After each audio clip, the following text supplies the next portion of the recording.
Dans cette vidéo, nous allons voir comment trouver les meilleurs mots-clés pour votre activité. Alors, nous allons partir du principe que, pour notre exemple, nous sommes un fabricant de confitures. Ok. La première étape, ça va être d'abord de lister finalement tous les mots-clés auxquels on pense.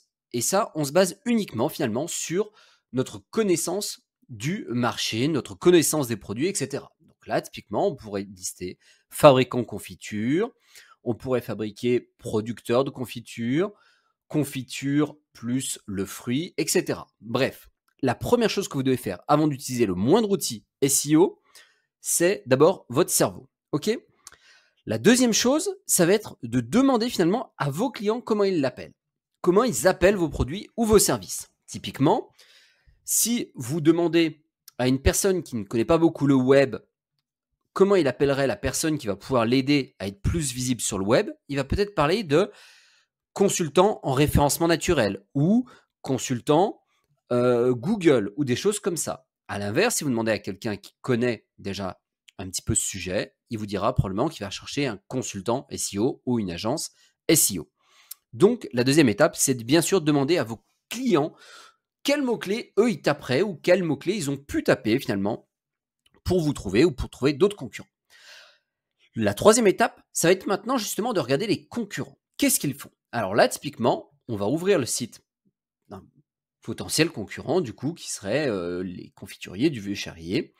Et on va regarder avec un outil. Alors, personnellement, j'utilise Rank Explorer parce que sur la base FR, c'est probablement le plus efficace, mais vous pouvez utiliser d'autres outils, typiquement SEMrush, Ahref, et il y en a d'autres encore. Ok. Et on va regarder en fait les mots-clés. Alors tout d'abord, on va regarder ceux qui leur génèrent du trafic. Ok. Et se poser la question, est-ce que c'est ok ou pas? Typiquement, confiture artisanale, ça serait très pertinent.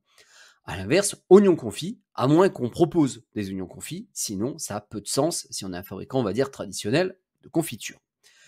Une fois qu'on a listé finalement tous les mots-clés sur lesquels le concurrent se positionne, l'étape suivante, c'est de regarder sur quoi il ne positionne pas. Donc on va faire par exemple de 10 à 40, on va rechercher, et on va trier par volume pour voir les gros mots-clés finalement sur lesquels lui passe à côté.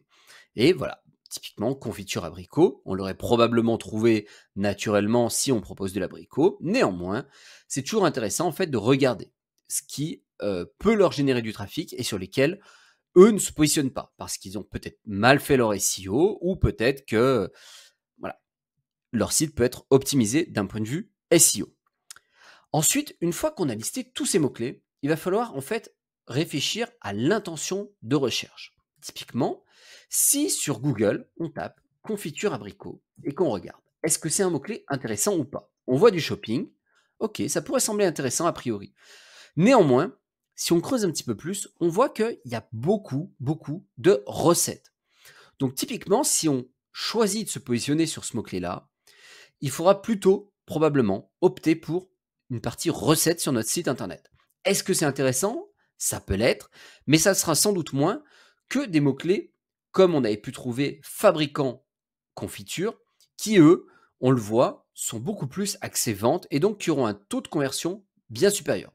Donc, comme vous l'avez compris, l'étape actuelle, ça serait de, pour chaque mot-clé, lister si oui ou non, il va y avoir un potentiel de conversion. C'est particulièrement intéressant pour des sites e-commerce. Ça le sera un peu moins si vous avez un blog, par exemple, destiné à faire de la vente de liens ou des choses comme ça. Mais voilà, vous avez compris l'idée.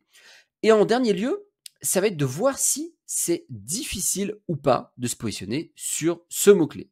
Par exemple, si on veut se positionner sur le mot-clé confiture, hop, et qu'on retire abricot, est-ce que ça va être compliqué ou pas?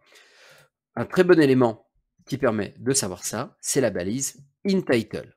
Si vous tapez InTitle, votre mot-clé, vous voyez combien il y a de sites qui, dans leur balise titre, ont le mot confiture.